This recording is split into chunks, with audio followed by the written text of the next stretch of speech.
Hi అండి. ఈరోజు మనం జంప్ స్టేట్మెంట్స్ చూద్దాం. జావాలో ఉన్న jump statements. So there are 3 types: break statement, continue statement, return statement. We will see one by one. First break. So break అంటే నార్మల్గా ఇప్పుడు మనకి ఏదైనా మూవీ చూస్తున్నాం అనుకోండి, బ్రేక్ అంటే ఏంటి? ఆ జరుగుతున్న మూవీకి కాసేపు బ్రేక్ పడుతుంది. ఇక్కడ కూడా అంతే, ఫ్లో జరుగుతున్న ప్రోగ్రామ్కి కాసేపు బ్రేక్ పడుతుంది, సేమ్.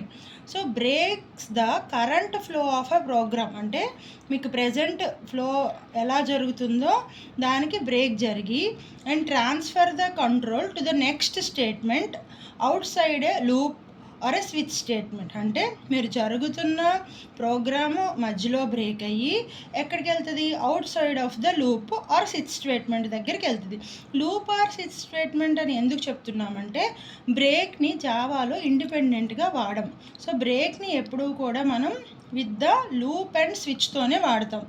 సో లూప్ అండ్ స్విచ్తోనే వాడతాం కాబట్టి బ్రేక్ అయితే ఎప్పుడు జరిగిందో అప్పుడు అవుట్ ఆఫ్ ఫ్లో జరిగి లూప్ ఆర్ స్విచ్ స్టేట్మెంట్ బయటకు వస్తుంది. So it can only be written inside a loop or a switch statement. Example చూడండి. Public class break example: public static void main string args. ఇక్కడ loop for loop i equals to 1, i less then 5, i plus plus. Already మీకు loops నేను చెప్పాను కదా. ఒకసారి ఎవరికైనా ఈ loops doubt ఉంటే ప్రీవియస్ వీడియోస్లో లూప్స్ ఉంది, అదొకసారి చూడండి. I1 అంటే what is the current value of I1? Current value of I1. ఇక్కడ నేను ఇటరేషన్ రాస్తాను చూడండి. కరెంట్ వాల్యూ ఆఫ్ I ఎంత? 1. సో ఇప్పుడు కండిషన్ చెక్ చేస్తుంది. I లెస్ దాన్ 5 అంటే 1 లెస్ దాన్ 5 కదా. Now it will print the I value. So I1 print అవుతుంది. ఇఫ్ I ఈక్వల్స్ టు 4 కాదు కదా, then it will go up, increment the I value. Now what is the value of I2? Last ఇటరేషన్లో 1 print అయింది, ఇప్పుడు మనకి I value 2. Again checks the condition. 2 less then 5. So 2 less then 5 అయితే condition true కాబట్టి వచ్చి 2 print అవుతుంది. అంటే ఇక్కడ ఐని ప్రింట్ చేయమంటున్నాం కాబట్టి ఐలో ఉన్న వాల్యూ 2 ప్రింట్ అయ్యి again it will check the condition.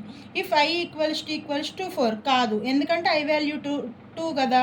So again it will go up, increment the value of I, then I will become 3. Okay, 3 less than 5. Again it will comes down and print the value of I, that is 3, and it checks this condition.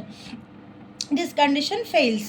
Again it will go up and increment the value of I. అంటే 3 ఎంత అవుతుంది ఇప్పుడు? becomes 4. So again 4 less than 5. Again it will come here and print the value of I. Now see, I4 and ఈ value కూడా 4, రెండు 4 అయినాయి కదా, break అయిపోతుంది, ఇంకా పైకి వెళ్దు, బ్రేక్ అయ్యి it will come out of the loop. అంటే మీకు 1 2 3 4 వరకే ప్రింట్ అవుతుంది. ఎప్పుడైతే మీరు రాసిన కండిషన్ సాటిస్ఫై అవుతుందో అప్పటి నుంచి ఇంకా బ్రేక్ అయ్యి నెక్స్ట్ ప్రోగ్రామ్, ఇంకా నెక్స్ట్ మీరు ఎన్ని ఇటరేషన్స్ ఉన్నా కూడా అవి ఇంకా వర్కౌట్ అవ్వకుండా బ్రేక్ అయ్యి వచ్చేస్తుంది. ఇది ఓవరాల్గా బ్రేక్. నెక్స్ట్ కంటిన్యూ చూడండి. Continue, it skips the specific part of the loop and jumps to the next iteration. అంటే ఎక్కడైతే ఈ స్పెసిఫిక్ పార్ట్ అని మీకు ఎగ్జాంపుల్లో నేను చూపిస్తాను. What is the specific part? ఆ పార్ట్ దగ్గర స్కిప్ అయ్యి and jumps to the next iteration. ఒకసారి ఎగ్జాంపుల్ చూడండి. ఈ సేమ్ ఇదంతా స్ట్రక్చర్ ఓకే. ఇక్కడ చూడండి, I ఎంత? 1 less than 5. So it will come here. I not equals to 4 కాబట్టి కంటిన్యూ అవుతూ ఉంటుంది. కంటిన్యూ అయ్యి ఇక్కడ ఎంత ప్రింట్ అవ్వాలి? I వాల్యూ 1 ప్రింట్ అవుతుంది. Next it will go up and increment the value of I. And ఇప్పుడు ఎంత? I2 less than 5. ఇది కూడా I నాట్ ఈక్వల్స్ టు 4, ఎందుకంటే మీకు I2 కదా. సో ఇట్ విల్ కంటిన్యూ, ఇక్కడికి వస్తుంది, 2 వాల్యూ ప్రింట్ అవుతుంది. Okay, again increment the value of I. In the next iteration I value becomes 3. Condition not satisfies. It will come here and print the value of I. ఫైనల్గా వచ్చినప్పుడు ఏమవుతుంది? I ఇప్పుడు ఎంత? 3 after 4. ఎప్పుడైతే ఈ condition satisfy అయిందో ఆ ఒక్క వాల్యూ మాత్రం మీకు స్కిప్ అయిపోతుంది.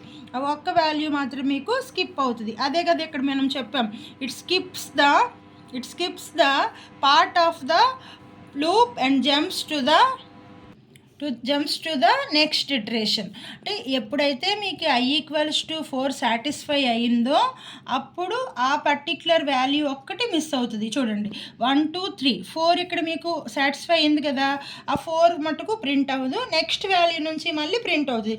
నెక్స్ట్ ఇంకెన్ని ఇటరేషన్స్ ఉన్నా అన్నీ అవుతాయి, అన్ని వాల్యూస్ ప్రింట్ అవుతాయి ఎక్సెప్ట్ దట్ ఈ పార్ట్ ఒక్కటే, అంటే 4 ఒక్కటే మీకు ప్రింట్ అవుతుంది. దాన్ని అదే చెప్తుంది, ఇట్ స్కిప్స్. ఎక్కడ స్కిప్ అవుతుంది? ఇక్కడ specific part of the loop and jumps to the next iteration. ఇక్కడ మనకి ఎక్కడ స్కిప్ అయింది? ఇక్కడ ఏదైతే కండిషన్ సాటిస్ఫై అయిందో అక్కడ స్కిప్ అయింది. ఓకేనా. నెక్స్ట్ స్టేట్మెంట్ వచ్చి రిటర్న్.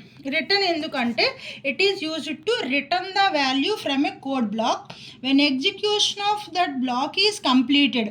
అంటే ఇలా ఒక బ్లాక్ ఏదన్నా మనం ఎగ్జిక్యూట్ చేసినప్పుడు దాని రిజల్ట్ని రిటర్న్ చేయడానికి మనం వాడతాం. ఇక్కడ చూడండి క్లాస్ ఎగ్జాంపుల్ పబ్లిక్ ఇంట్, మెథడ్ నేమ్ వచ్చి నంబర్. నేను 2 వాల్యూస్ తీసుకున్నాను, యాడ్ చేశాను. ఇది రిటర్న్. దాని సింటాక్స్ ఏంటి అంటే return syntax return value. This is the syntax. అంటే రిటర్న్ వాల్యూ ఏంటి? సమ్. ఓకే. ఇది క్లాస్ రాసిన తర్వాత మెయిన్ ఇక్కడ దేనికి ఆబ్జెక్ట్ క్రియేట్ చేశాను? ఏదైతే మీరు ఇక్కడ క్లాస్ రాసుకున్నారో ఈఎక్స్, ఆ క్లాస్కి ఇక్కడ ఆబ్జెక్ట్ క్రియేట్ చేసాము. ఈఎక్స్ ఆబ్జెక్ట్ న్యూ అనేది కీవర్డ్, ఈఎక్స్ ఇది ఆబ్జెక్ట్ క్రియేట్ చేయడానికి జావాలో సింటాక్స్. ఇక్కడ చూడండి ఇంట్ p = అంటే ఇంకొక వేరియబుల్ తీసుకున్నా, ఆబ్జెక్ట్ నమ్ అనే మెథడ్ ఎక్కడ ఉంది? ఇక్కడ ఉంది ఈ మెథడ్. సో ఎప్పుడైతే ఈ మెథడ్ కాల్ అయిందో ఆటోమేటిక్గా the flow will go here. Flow ఇక్కడికి వెళ్తుంది. ఇక్కడికి వెళ్ళి మీరు ఏదైతే సమ్ని రిటర్న్ చేశారో ఆ సమ్ వాల్యూ పీలోకి సబ్స్టిట్యూట్ అయ్యి మనం పీ వాల్యూని ప్రింట్ చేస్తున్నాం. అంటే ఇక్కడ అవుట్పుట్ ఏమవుతుంది? 7.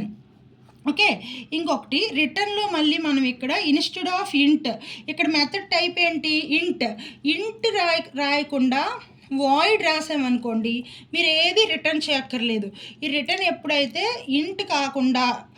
వాయిడ్ కాకుండా ఇంకా వేరేది ఏదైనా రాస్తే అప్పుడు మాత్రమే మనం రిటర్న్ చేయాలి.